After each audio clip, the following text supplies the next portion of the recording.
Hola, bien. ¿Qué tal? Muy bien.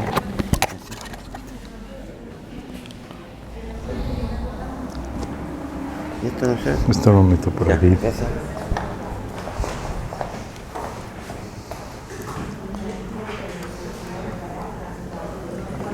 Como has hecho cambios a las presentaciones, Sí, será importante que se las reemplacemos. sí, las tienes.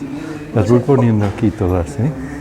Están todas aquí. Ya, entonces me las llevo y les voy a avisar para decirle al tiro a David que las vamos a reemplazar en la página. Sí, sobre todo la más importante para reemplazar es la de mañana. Perfecto. No la cambiaré mucho esta tarde cuando tengo tiempo.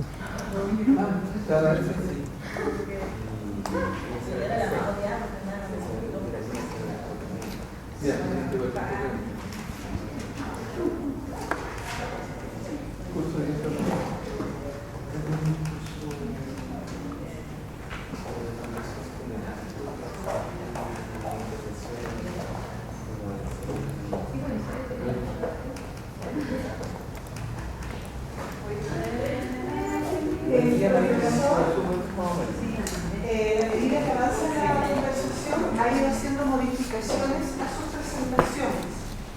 Entonces lo que vamos a hacer es que vamos a reemplazar, si ya bajaron las presentaciones que están en la web, no importa, las guardan, pero las vamos a reemplazar con las que está ocupando porque tienen algunos cambios.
¿A qué hora te parece que empecemos? Esperamos como quieras, ¿eh? Si quieres me espero un poquito más. Vamos a comenzar.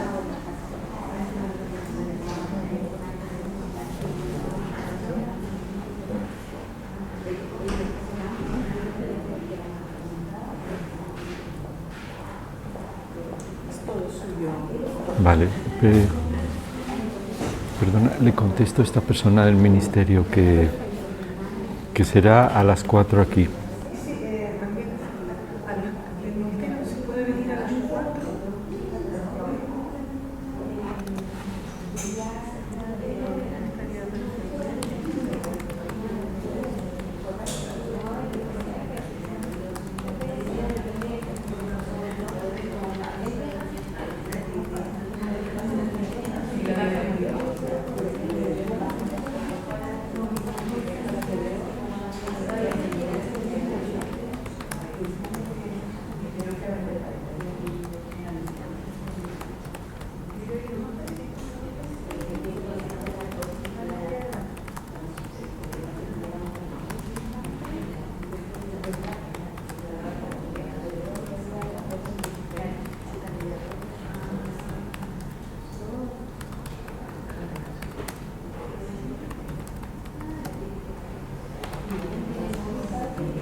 Sí, qué bien.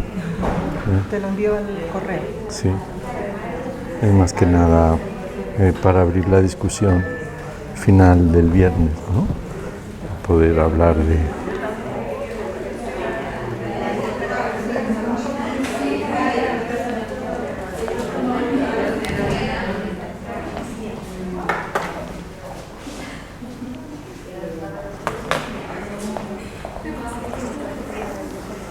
Bueno, me comentaban que la discusión de ayer fue muy activa, que salieron cosas muy interesantes, como ejemplos de casos de buenas prácticas de atención centrada en la persona en algunos lugares.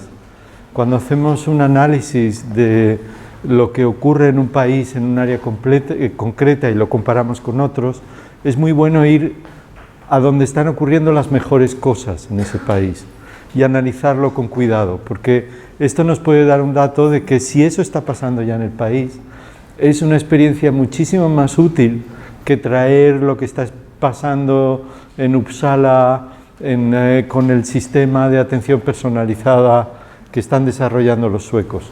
Y encontrar esas experiencias de buena práctica, evaluarlas, tener la capacidad de ver cómo se actúa en esos lugares es muy importante.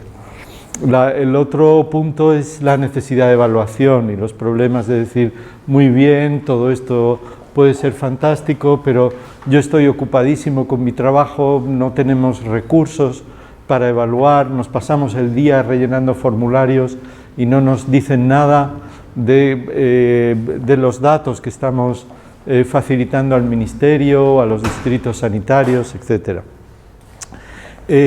Hay uno de los autores más importantes en toda esta visión distinta a la de la medicina basada en la evidencia, que se llama Epstein. Él es epidemiólogo, trabajaba en los mismos sitios donde trabajaba la gente que desarrolló la medicina basada en la evidencia, pero él tenía una visión distinta. Él planteaba que lo más importante es recoger sistemáticamente información. Y él decía que quien controle esa información controlará la toma de decisiones y el poder en el futuro. El tener la capacidad de recoger datos y controlarlos da un enorme nivel de capacidad de negociar con el director del distrito, con el director de la ONG que está llevando a cabo estas actividades. Permite ir a ver a un ministro y llevarle un dato de cómo estamos funcionando. Y igual que hay cosas que pasan a nivel ministerial y que son cambios que vienen de arriba a abajo en estructuras, también hay cosas que pasan de abajo arriba. Mucho de esa atención pensada y planteada y centrada en la persona viene de actividades individuales que han pasado en sitios concretos. ¿Dónde hay realmente una brecha enorme entre lo que hacemos en países de América Latina, en España, en Portugal, con respecto a lo que pasa en el medio anglosajón? La publicación, el marketing. Ayer os hablaba y os decía que para mí fue un shock llegar a Australia y ver lo malo que es el sistema de atención, y que hay muchas cosas que creo que Australia tendría que aprender de Chile, en cómo prestar atención básica, en cómo incluir la psicología en atención primaria, en cómo prestar atención en lugares remotos. Pero las cosas buenas que se hacen en Chile o que se hacen en España, muchas de ellas no se publican, no las publicamos nunca.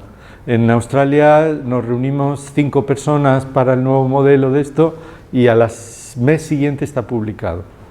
Y no solo está publicado, sino que hacemos un tour por los países del sureste asiático explicando lo buenos que somos haciendo esto o lo otro. La capacidad de tener información y de distribuirla y organizarla adecuadamente, algo que para aprenderlo es una cosa que hay que hacer en lugares como este, da una fuerza enorme, un empoderamiento enorme a cualquier cosa que hacemos. La otra cosa es decir, bueno, es que todo esto pues se hizo en Australia y antes en Europa y allí hay muchos medios, nosotros no tenemos medios para poder plantear algo así. Cuando yo empecé a trabajar en estos temas en el año 94, no teníamos financiación para poderlo hacer y cuando la teníamos era muy baja. Hubo un año entero donde perdimos la financiación en mi universidad, en donde estaba entonces, la Universidad de Cádiz, y tuve que habilitar el garaje de mi casa para seguir trabajando con los geógrafos y la gente con la que trabajábamos allí. Durante un año estuvimos recogiendo la información como podíamos. Es escaleras de paso a paso, no es algo que sale de la nada porque hemos tenido una financiación de 50 millones de dólares para poder hacer esto. Ese paso a paso, esa capacidad de la persistencia y de entender hacia dónde uno va, es algo que realmente también es muy importante. Y en el trabajo diario y cotidiano, en experiencias tan interesantes como aquella que veíamos, de cómo trabajar con un paciente, preguntarle por su vida y decir, si trabajamos arreglando el jardín del centro de salud mental, la tendremos allí. Todo eso hay que articularlo de una forma que luego se pueda publicar, se pueda presentar de una manera en que podamos decir qué es lo que estamos haciendo. Y como os digo, esta ha sido también mi experiencia. Yo trabajaba en una universidad que no sale en los rankings, la Universidad de Cádiz, y trabajé en un garaje. Y tardamos 20 años, pero actualmente es un tema en donde sí tenemos recursos y capacidad para hacer las cosas, ¿no? O sea, evaluación es fundamental, es mucho más importante que cualquier otra cosa. Más que hacer ensayos clínicos controlados de la experiencia de lo que está pasando en el hospital o en el Centro de Salud Mental de Valparaíso, es simplemente tener 4 medidas de análisis rutinario e ir recogiendo esa información de una forma adecuada. Y eso es, espero que el mensaje que os quede de aquí no es que os estoy presentando temas que parece que sean la luna y que es imposible que se puedan poner en marcha, es motivaros para tomar el paso y decir, tengo que evaluar y tengo que conocer qué es lo que hago y si puedo publicarlo. Bueno, pues hoy vamos a hablar hablamos el primer día del por qué teníamos que cambiar este modelo. Ayer estuvimos hablando de los distintos modelos que podemos utilizar. Hay muchos, pero presenté esos 4 para daros una introducción al tema. Y hoy os decía, tenemos que tener datos del modelo, del marco conceptual, datos del sistema en donde trabajamos, del análisis del ambiente, del contexto, datos sobre los agentes, los pacientes, los profesionales y de sus conexiones. Hoy lo que vamos a hacer es ver cuáles son las fuentes y cómo recogemos todos estos datos que mañana introduciremos en los modelos de toma de decisiones para ayudar a política y la asignación de recursos. O sea que vamos a hablar de cómo hacemos el análisis de la provisión sociosanitaria, cómo codificamos y mapeamos los servicios, la disponibilidad de atención, la capacidad del sistema, la variabilidad de la atención, cómo esto nos permite comparar sistemas de atención y cómo esto lo hacemos elaborando atlas integrales de atención en salud mental.